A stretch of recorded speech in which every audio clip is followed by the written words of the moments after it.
दोस्तों सिग्नल के इंटरप्शन की वजह से हम जो लाइव क्लास चल रहे थे उसके नोट्स नहीं बना पाए थे, लेकिन मैं वीडियो के थ्रू आपको वो नोट्स प्रोवाइड कर रहा हूं। मैं बोर्ड पर लिखता जाता हूं, जो हमारा तरीका है सेम वैसे ही आप भी नोट करते जाइए, तो परमार वंश भाग 2 भी हमारा कंप्लीट हो जाएगा। क्योंकि सिग्नल का बहुत ज्यादा इशू चल रहा है आजकल, इसीलिए मैं 3-4 दिन से क्लास नहीं ले पा रहा था। आज की क्लास बड़ी मुश्किल से अरेंज की, बट वही सिग्नल की प्रॉब्लम चल रही थी। तो अगर नहीं होगी तो मैं इस तरह से वीडियो के थ्रू आपको समझाता रहूंगा। चलिए, हम पढ़ रहे थे भाग 2 में हमने क्या पढ़ा था। देखिए, अगर कोई नया इस वीडियो को देख रहा है तो वो पहले पढ़ लें। भाग 2 का जो वीडियो पहले वाला लाइव क्लास का है वो जरूर पढ़ लें, उससे पहले भाग 1 पढ़ लें। और आज भाग 2 का ये जो पार्ट है इसमें हम सिर्फ नोट्स लिखेंगे। चलिए, नोट्स में क्या करना है हमें, हमने शुरुआत की थी सहजपाल जो कि 42वां शासक था, है ना। उसके बाद का काल हमने पढ़ना है, तो हमने पढ़ा कि सहजपाल के बाद शासन कार्य किसने संभाला था, बलभद्र शाह ने, जो कि 43वां शासक था। तो चलिए इसके बारे में लिखते हैं। क्या कुछ इंपॉर्टेंट है कि सहजपाल के बाद बलभद्र शाह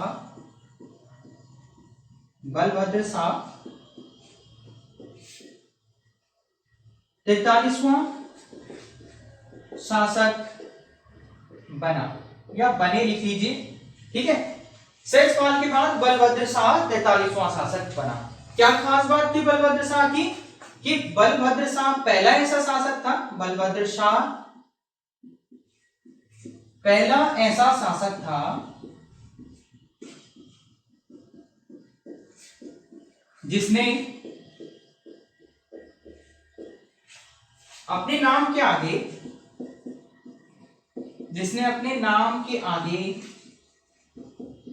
शाह की उपाधि धारण की,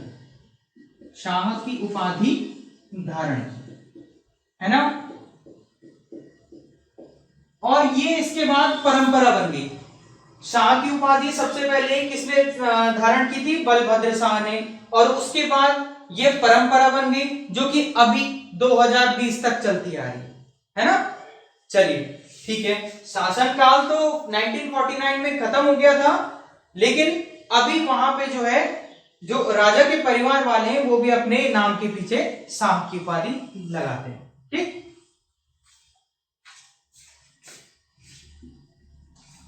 ओके, इसके बाद क्या है कि बलभद्र शाह के बाद 1591 ईस्वी में बलभद्र शाह कौन सा शासक था, 43वां। थोड़ा हम ऐसे भी लिखते रहे तो हमें मजा आएगा पढ़ने में, है ना।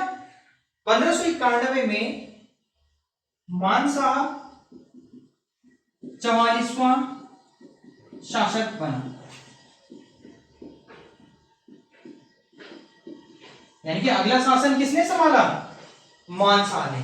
मानशाह के बारे में क्या कुछ खास बातें बताई गई थी, ये हालांकि बहुत इंपॉर्टेंट नहीं है, लेकिन फिर भी हम डिस्कस कर लेते हैं। मानशाह के बारे में था कि मानशाह ने एक तो तिब्बत पर आक्रमण किया था, इसके बाद जो कुमाऊं का शासक था, चंद शासक लक्ष्मी चंद्र, उसने जो है 7 आक्रमण किए थे मानशाह के टाइम पे, लेकिन 7 के साथ विफल रहे। तो हम चलिए लिख लेते हैं, मानशाह के समय कुमाऊं के चंद शासक लक्ष्मी चंद ने गढ़ राज्य पर 7 बार आक्रमण किया, परंतु सब विफल रहे। इतना कवर हो रहा होगा शायद कैमरे में, मैं चेक कर लेता हूं। कुछ दिक्कत है, मैं कैमरे का फोकस थोड़ा सा डाउन कर लेता हूं, है ना जी। यस, 7 बार आक्रमण किया था परंतु 7 के साथ विफल रहे। तो क्वेश्चन इस फॉर्म में आपके पास आ सकता है कि ऐसा कौन किसके शासन काल में सबसे ज्यादा आक्रमण गढ़वाल पर हुए थे, ये भी क्वेश्चन बन सकता है। तो मानसा के टाइम पे किसने किए थे? कुमाऊं के शासक लक्ष्मीचंद ने, है ना। चलिए ठीक। इसके बाद दो बातें हमने और जानी थी कि मानसा का जो शिलालेख है वो रघुनाथ जी के मंदिर पे भी मिला, और क्षेत्रफल जी का मंदिर है जो देवप्रयाग में, वहां से भी मिलता है। 1610 ईस्वी की ये लगभग बात हुई है। ठीक। अब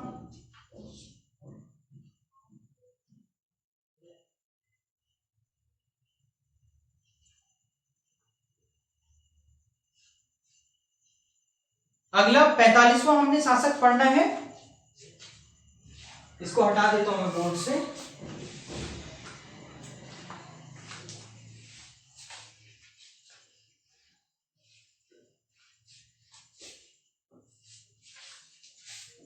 तो दोस्तों ये नोट्स आपके बहुत काम आने वाले हैं। अभी डेटा एंट्री ऑपरेटर का बहुत जल्दी पेपर हो जाएगा, तो वहां पे आपको पता चल जाएगी ये जो क्लासेस है इनकी इंपॉर्टेंस, है ना। तो चलिए नेक्स्ट है 45वां शासक कौन था? 45वां शासक श्याम शाह बने। श्याम शाह के बारे में रिकॉल कीजिए, मैंने क्या कुछ खास बातें बताई। श्याम शाह, श्याम शाह का जो जिक्र हुआ है वो प्रसिद्ध जहांगीरनामा में हुआ है ना। तो इसको आप लिखेंगे कि उनका नाम प्रसिद्ध ऐतिहासिक ग्रंथ जहांगीरनामा में हुआ है। श्याम शाह का नाम प्रसिद्ध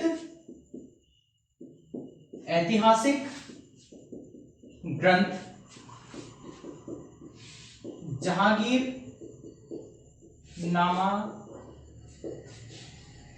में भी मिलता है।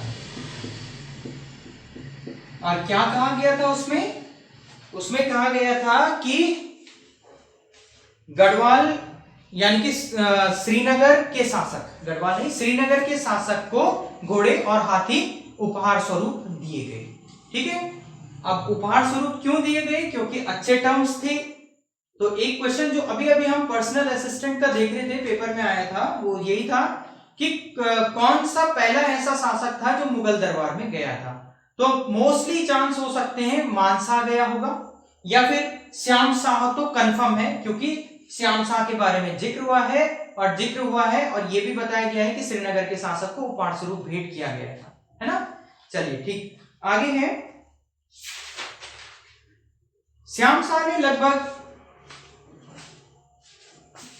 श्याम शाह का शासन काल लिख लीजिए आप 1611 से 1630 लगभग। ठीक है ना, कोई कंफर्म डेट नहीं है इनके शासन काल के बारे में, जो अभिलेख मिले हैं उन्हीं से हम लोग बता पाते हैं। ठीक है, इतिहासकार बता पाते हैं। चलिए इसके बाद श्याम शाह का कोई पुत्र तो था नहीं, तो उसके चाचा महीपत शाह ने शासन की बागडोर संभाली। तो चलिए यहां पे लिख लेता हूं 46वां शासक महीपत शाह बना। ठीक, ये अगला पॉइंट लिख लीजिए आप। 46वां शासक कौन बना? महीपत शाह। तो महीपत शाह के बारे में कुछ खास बात बताने लायक है नहीं, वही जो साधुओं को मारने वाली कथा थी वही थी। हाँ, इसमें एक बात हम जरूर लिखेंगे कि महीपत शाह जो है, महीपत शाह कुमाऊं के युद्ध में मारा गया था। ये इंपॉर्टेंट है। क्यों इंपॉर्टेंट है? देखो क्वेश्चन ऐसा भी आ सकता है कि कौन सा पहला ऐसा शासक था जो कि कुमाऊं के युद्ध में मारा गया था। नाम है महीपत शाह, 46वां शासक। ठीक है, इतना आप नोट कर लीजिए।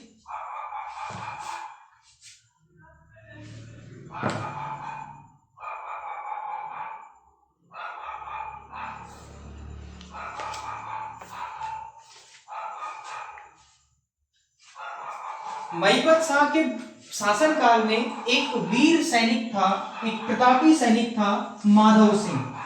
माधव सिंह ने जो है एक युद्ध लड़ा जो कि खुद में बहुत इंपॉर्टेंट युद्ध था, छोटा चीनी युद्ध जिसे कहा जाता था, या तिब्बत का युद्ध जिसे कहा जाता था। ठीक है, क्योंकि देखो होता क्या था, इधर से कुमाऊं था, इधर से हिमाचल था, और नीचे हरिद्वार के आगे जो है मुगल शासन मजबूत था। तो जो उत्तराखंड जो गढ़ राज्य है वो आक्रमण करना चाहते थे तिब्बत की तरफ, लेकिन उसमें सफल नहीं होते थे, क्योंकि वहां का जो वातावरण था, वहां का जो माहौल था, वो युद्ध लड़ने लायक नहीं था। जैसे कि लद्दाख की पहाड़ियां है ना, वही तिब्बत का टच है, तो वहां पे युद्ध लड़ने लायक माहौल नहीं था, इसलिए वो जीत नहीं पाते थे। चलिए, तो एक सेनापति माधव सिंह जो कि एक वीर सैनिक था, ने 1640 ईस्वी में छोटा चीनी यानी कि तिब्बत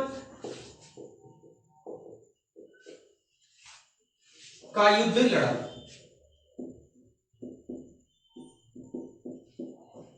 ठीक है, देखिए ये युद्ध ना खुद में इंपॉर्टेंट था। अगर हम इतनी सी लाइन लिख रहे हैं तो ये हम बिल्कुल भी समझ नहीं पाएंगे कि जो सेनापति माधव सिंह था वो कितना प्रतापी था। ठीक है, तो इसके लिए मैंने आपको पूरी स्टोरी बताई है कि माधव सिंह ने जो है पूरी लड़ाई कैसे लड़ी। देखो, तिब्बत का जब युद्ध चल रहा था तो उसकी सेना ऑलमोस्ट हारने वाली थी, लेकिन माधव सिंह ने क्या किया, अपने सैनिकों को आदेश दिया, क्योंकि वो पूरी तरह से घायल हो चुका था, बस किसी भी क्षण मर सकता था। जैसे राजा मर जाता, सॉरी ये राजा नहीं, जैसे सेनापति मर जाता तो अब उसकी जो सैनिक थे वो तितर बितर हो जाते, वैसे ही मर जाते, सारों सैनिकों को मार लेते तिब्बत वाले, है ना। तो राजा मतलब सेनापति का जिंदा रहना जरूरी था। तो हुआ क्या कि माधव सिंह ने अपने सैनिकों को आदेश दिया कि उसको जो है इसी मुद्रा में आग में भुनवा दो। सैनिकों ने ना चाह के भी ऐसा ही किया, और ताकि वो जो है एक ही स्थिति में बना रहे और सैनिकों को ये ना लगे कि ये मर चुका है, और लड़ते रहे। तो ऐसे में कुछ सैनिक उसके जिंदा वापस आ गए थे, हालांकि माधव सिंह जो सेनापति था उसकी मृत्यु हो गई थी। तो ये पूरी कहानी है इसके पीछे। अब इस युद्ध में वीरता के साथ लड़ते हुए सेनापति माधव सिंह वीरगति को प्राप्त हुए, वीरगति को प्राप्त हुए। तो ये हमने पूरा जान लिया यहां तक। ठीक, अब महिपत शाह के बाद उनके पुत्र पृथ्वी शाह जो कि 7 वर्ष की अवस्था में शासन पर बैठे, इनके बारे में हमने लिखना है। चलिए, इसको आपने लिख लिया होगा, इसे मैं बोर्ड से हटा देता हूं, आप तुरंत लिख लीजिए इसे।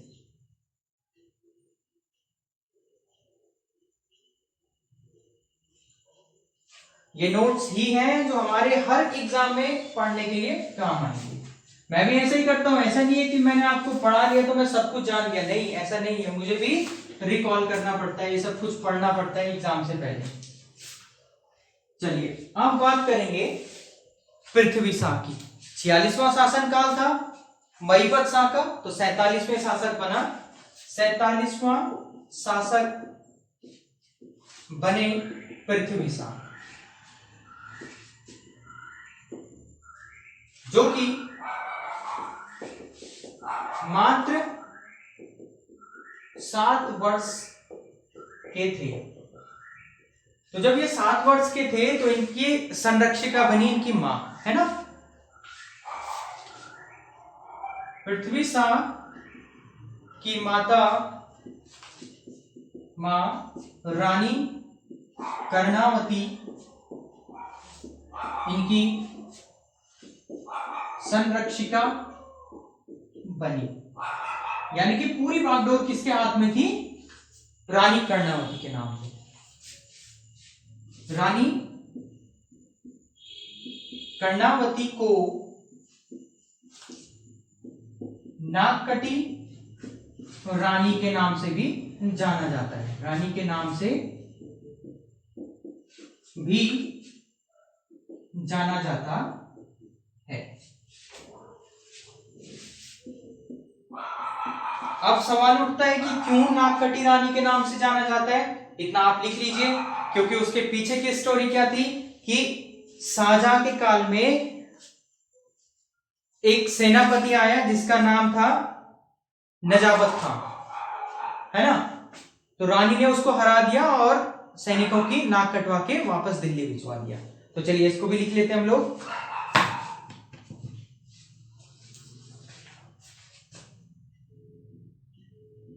शाहजहां के काल में सेनापति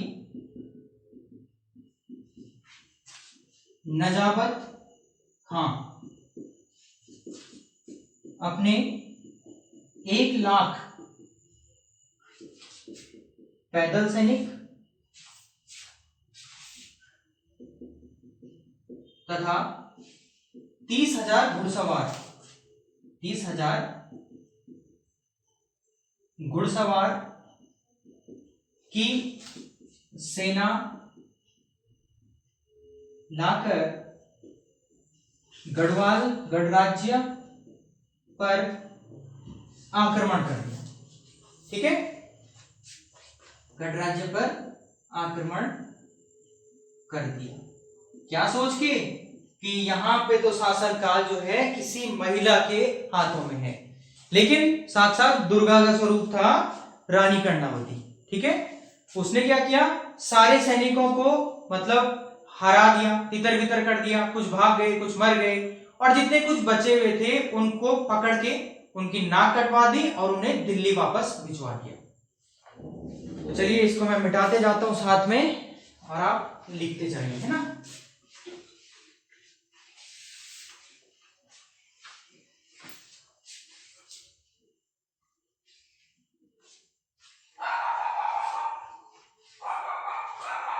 तो जब आक्रमण कर दिया तो हुआ क्या, रानी ने वीरता से लड़कर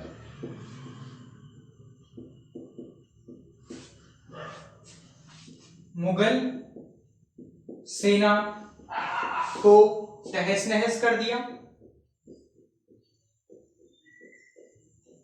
तथा जितने बचे हुए सैनिक थे तथा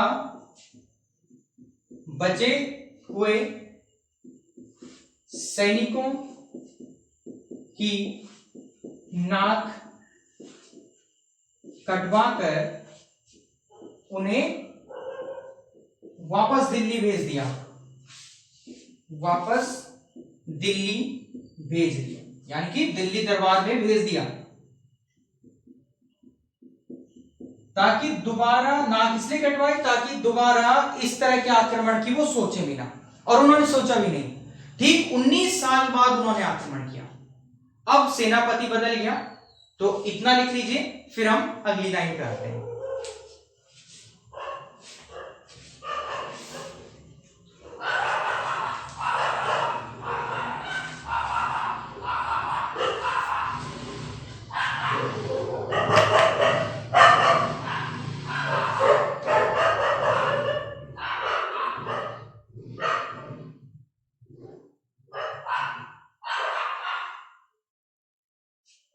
ओके, इसके बाद क्या है कि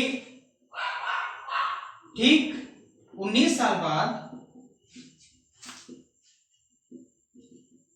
सेनापति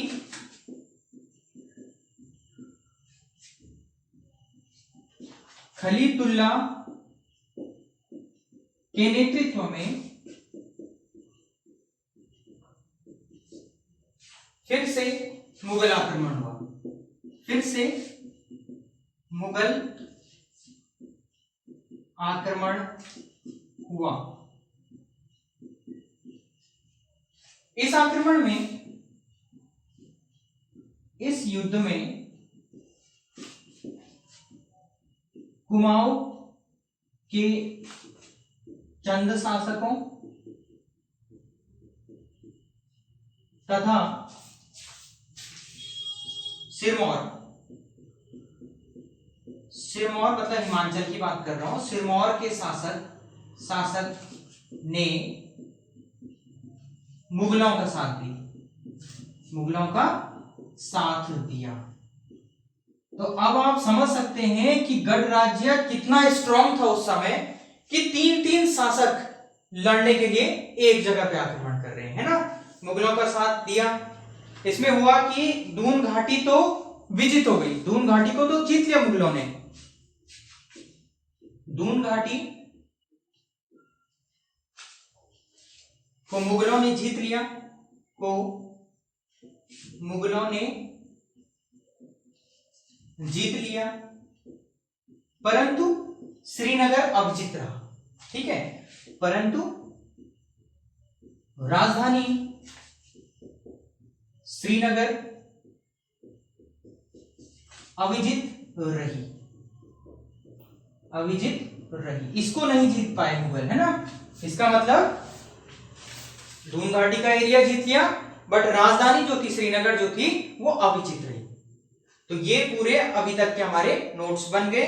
इसमें दो तीन बातें और हैं। अब पृथ्वी शाह के और दारा सिकोह का जो कहानी है वो हमने लिख लेनी है। ये थोड़ा सा मैं फ्लैश नीचे कर लेता हूं इसका, ये आप लिख लीजिए।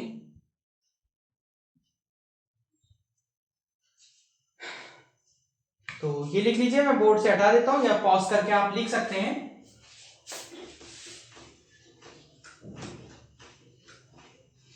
तो जैसे भी सिग्नल का इशू दूर होता है तो मैं लाइव क्लास अरेंज करूंगा।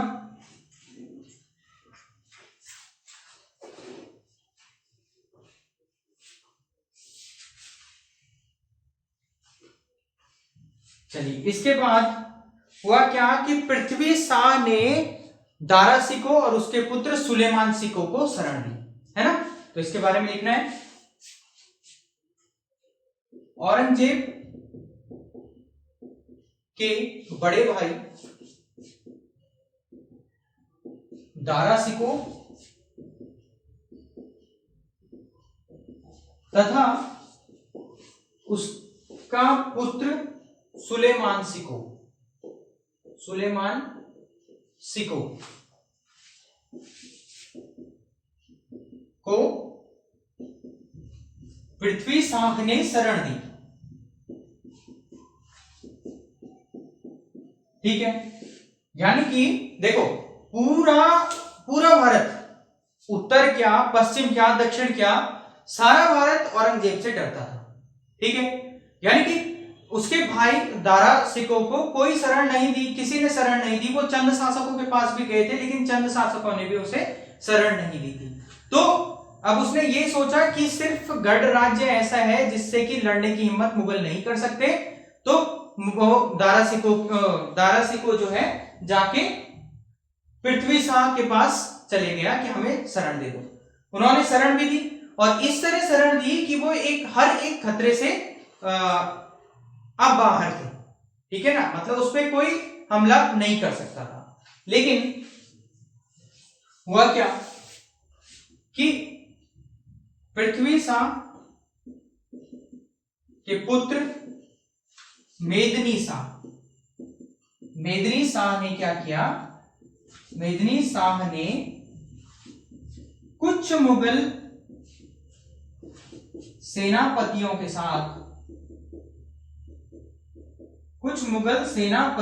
साथ मिलकर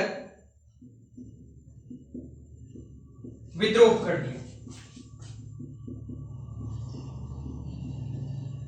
दिया तथा सुलेमान सिकोह को पकड़वा दिया, ठीक है। तथा सुलेमान सिकोह को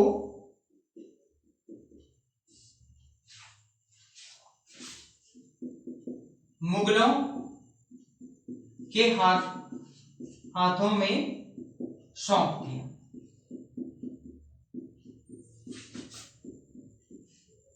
ठीक है। ये डेट पूछी जा सकती है। सुलेमान सिकोह को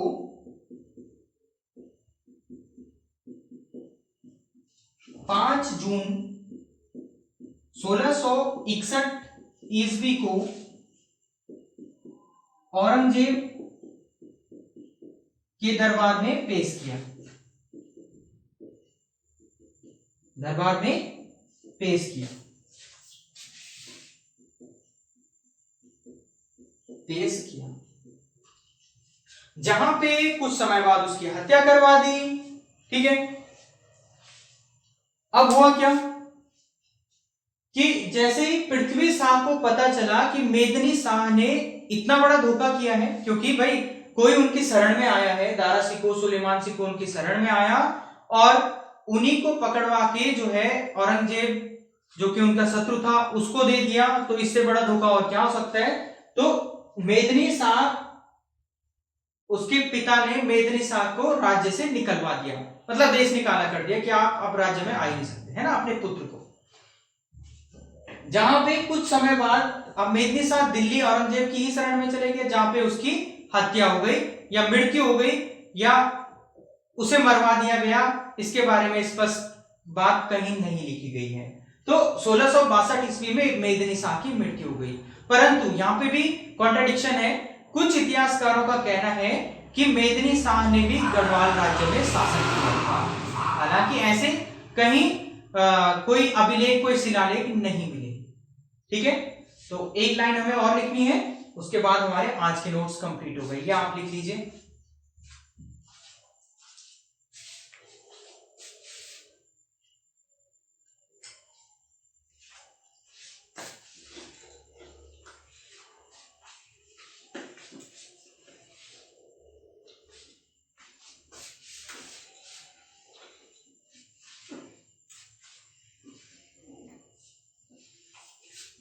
चलिए, खैर उतनी इंपॉर्टेंट नहीं है वो लाइन, लास्ट लाइन जो है। तो चलिए, लास्ट लाइन के बारे में सिर्फ इतना ही था कि मेदिनी शाह की मृत्यु जो है 1662 ईस्वी में हो गई। हालांकि इतना इंपॉर्टेंट ये बात है नहीं, जितना कुछ था वो हमने पढ़ लिया। अब कल से हमने 4 शासकों के बारे में और पढ़ना है और नोट्स बनने हैं भाग 3 के अंदर, है ना, परमार वंश के भाग 3 के अंदर। जैसे हमारे कंप्लीट होगा तो अगली क्लास हमारी होगी गोरखा शासन से संबंधित। ठीक है, आज 9वीं क्लास थी, 9th क्लास थी, इंटरप्शन की वजह से थोड़ा एक गैप बढ़ गया, अदरवाइज अब तक तो इतिहास खत्म भी हो जाता। तो 5-6 दिन के अंदर ये सब कुछ चलता रहेगा, है ना। सिग्नल का इशू सॉल्व होने पे मैं लाइव क्लासेस लूंगा, फिलहाल मैं इस वीडियो को अपलोड कर देता हूं। चलिए, थैंक यू सो मच। आपके नोट्स बनते रहे, आपकी तैयारी होती रहे, उसके लिए शुभकामनाएं।